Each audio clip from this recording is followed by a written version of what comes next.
And welcome back. We're inviting you to engage with the show using the hashtag the Modise Network on social media. My guest is Enver, Surty, and he is Deputy Minister of Education, published a book. It's titled In Pursuit of Dignity.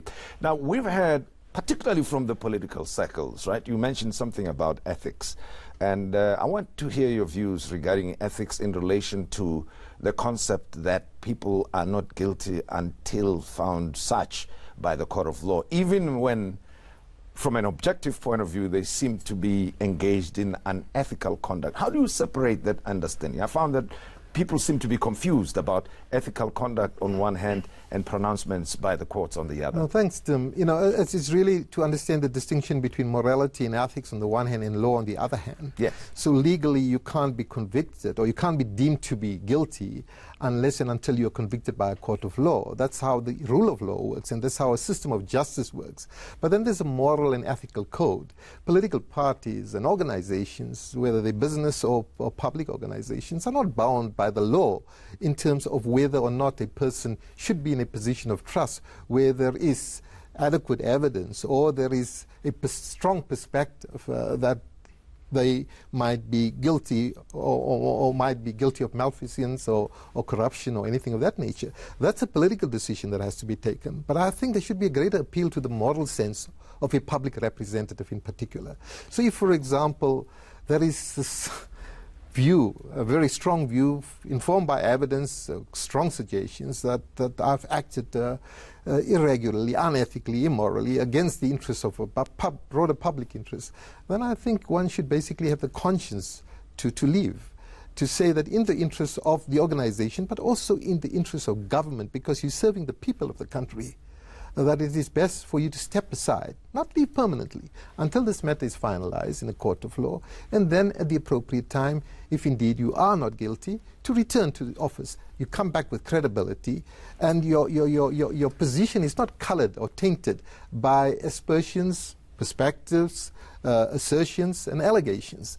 And that is my private view, and that is how I feel one should basically conduct oneself. And it's very interesting because, you know, as you indicated earlier on, and historically for the most part, the ANC has been viewed as an organization that is predisposed towards the very view that you have expressed. But in most recent times, it seems to have been abandoned. Is that your sense? I mean, there are many of your colleagues who I'm really have attracted that kind of view from the public that they should not be in positions of trust. You know, there is certainly, it's been a difficult time for the African National Congress, and to pretend that it has not been would be a lie. But at the same time, I really am inspired by the leadership of Cyril Ramaphosa, president of our country. I say so because I've worked with him during the constitutional making process. I've worked with him as a member of the executive, and I certainly feel that he has a vision, and he's very serious and intent about ensuring that he eradicates corruption. The commissions are to the disadvantage of the ANC, but he's established them, and he hasn't fettered them in any way. There's no constraint. Get rid of what is corrupt and what is wrong, and proceed, but do so through the due process of law. And I'm glad he's taking that course, because ultimately we all have a responsibility to respect the due process of law. Because if we don't do so, then it will be anarchy. People would decide on their own whim what should be right and what should be wrong. I think we have a wonderful constitution, a beautiful framework, which, amongst other things, says that we should be transparent and accountable, and that's the founding provision. You know, our constitution is quite unique in its founding provision, which can only be amended by 75%, not to two-thirds, 75%. The constituted democratic state is regarded as one that should be accountable, transparent, and responsive. That's the only constitution that I've come across where an active word as responsiveness is included in its founding statement. Which leads me to another point that, you know, for South Africans, and I find many of us have not really studied the Constitution, maybe not like lawyers, but just to make sense of it and what does it mean. And to my mind, it's one of those documents that define what it means to be South African, because of the values that are also implied in there. I think, I want to hear from you as somebody who's worked on it and works with it the whole time. Well, what do you think are the most important values that South Africans must recognize and be proud of, and see them as a definition of what it means to have a South African character? Well, firstly, Tim, the Constitution was written in plain language so that it can be acceptable to everybody. Secondly, I agree with you that the Constitution has become too academic. And this book tries to tell you in a very plain and ordinary way through a narrative, how do you understand freedom of expression? How do you understand human dignity? I try to do that because the appeal is not for academics, but the appeal is to those, especially the future generation, to understand how the Constitution was created. But the provisions of, for example, the creation of a non-racial, non-sexist, united, democratic South Africa is a founding statement. We're the only constitution in the world that has that as a founding statement.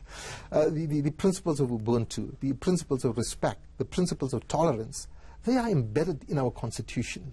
But sorry, maybe you're still listing them? I want to find out something, add a question to that. Go ahead, sorry. No, I'm saying that these constitutions are, and obviously the founding values of human dignity, equality, and freedom are there. And equality, for example, is understood in its very vacuous sense. But the Constitution, Section 9, says that we have, as a state, an obligation to redress the inequalities of the past, which means that there has to be substantive justice. And those elements are not often enough explained and conveyed to the people. So what steps do you take? Rational and well-designed steps to correct the injustice of the past. Those are critical and necessary. So when you talk about empowerment, when you talk about creating better opportunity, when you're talking about addressing the issues of equity, they are real, but they are drawn from the Constitution itself. And there's, to my mind, a tendency in South Africa to think that those responsibilities and values must only be upheld by the state, but that as citizens we don't have to live by those, because we do trample on each other's rights, don't we? I mean, when we have, for argument's sake, notwithstanding what the concern or the issue of contention may be, we feel let's have a service delivery protest that inconveniences fellow residents, for instance, who have to go to work in the morning. We say, no, let's shut down the street because we are not happy today. And those people are obviously adversely affected at the workplace as a result thereof. No, thanks. There are two parts to your question. And the first is it's clear that you've read the book because what our Constitution does is introduces the notion of horizontal application to equality. It doesn't only bind the individuals and the state to the individuals. It binds individuals amongst themselves. So non-discrimination, non-sexism, unfair discrimination on the basis of race, gender, nationality, etc., is binding not only to the state but also to individuals. So we have a unique constitution in that regard. And one of the stories in this book here, The Compatibility of Equality and Justice, speaks to that particular reality. So I'm glad that's the one part of it. The other part of it is to what extent do you basically assert your rights at the expense of others. Our Bill of Rights is not only about rights, it's about rights and reciprocal obligations. So in as much as you have a right to your security, so do your neighbors. And in as much as you have a right to education, can you as a citizen now say that I have a right to a tarred road and do so at the expense of preventing your children or the children in the neighborhood from going to school? Because what you are then doing basically is you are violating their rights. Instead of being the accuser, you now become the accused. Yes. And that reciprocal obligation that you speak about is so central to the dignity that we should have as citizens, but also central to the creation of a stable democratic society. Well, we are left with a few minutes, and I have to touch on your responsibilities currently. And you've been there for quite a while in education. The Economist has a story that says 80% of children in South Africa between the ages of 8 and 10 cannot read or comprehend a full sentence in any language. Is that true? I mean, when you saw that report, you heard about it. I heard about it. Firstly, The Economist, basically, they do it in the assessment of opinions of business leaders. But what is interesting in South Africa is basically we are turning the corner. We have not achieved excellence, but we are moving significantly away from mediocrity. So year before last, we basically in the SACMAC, it's a test with Eastern and Southern African countries. Over there, South Africa for the first time performed over 50% in literacy, numeracy, in all grades and across all provinces. So there is something substantive that is happening out there. Last year, for example, not last year and the year before last, our no-fee schools produced more distinctions and bachelor's passes than our fee-paying schools. And just 8 years ago, it was 80% fee-paying schools and 20% no-fee schools. So the issues of equity are being addressed. Our children are getting better quality education. We have to work extremely hard at it.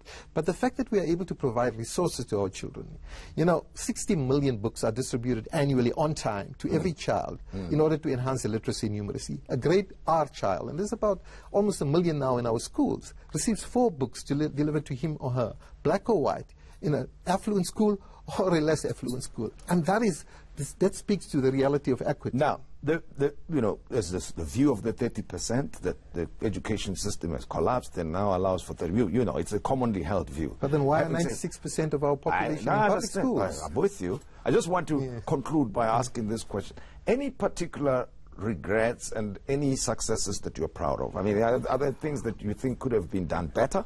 And there's room for improvement, and what is it that you're significantly Well, I'm going to just give you proud of? 3 very, very briefly and quickly. One is that we feed 9.3 million children each school day. 2 is just in the past 5 years, we were able to build 600 schools. That's national department as well as provincial department. In 1 year? In 5 years. In 5 years. It's more than 2 schools. More than 2 schools a week on average. Yeah. The third, and perhaps to me is the most important, given the fact that we're in the 4th industrial revolution, 96% of our curriculum content has been digitized. That includes all our textbooks from grade 1 to grade 12, and that we're going to put our education cloud on platforms such as Vodacom, MTN, where any citizen of this country can access that digitized content free of charge. Now, that is remarkable. We own the intellectual property. We are ready for the 4th industrial revolution. And I think given the rapid changes and the demand for technology and the fact that our children would be using it, I think we've prepared adequately. And lastly, that we haven't taken a cent of the taxpayers' money to do that. Okay, well, but there's still room for improvement in pursuit of dignity, isn't it? Absolutely. There's still a lot of work to be done. Absolutely, a great deal of work, Tim. Okay, well, thanks again for sharing the story with us. And I think also we get a sense of history and the experiences of the past and how transformation happened from a personal perspective in this book, In Pursuit of Dignity, written by Mohammed Enver Surty, the Deputy Minister of Education. I appreciate your time. Thank you very much. Tim, and thank you. Best to you. Thank you so much. Well, that's all we have for you, and thank you for joining the Modise Network, and we're inviting you to join us again next week. And from us, goodbye.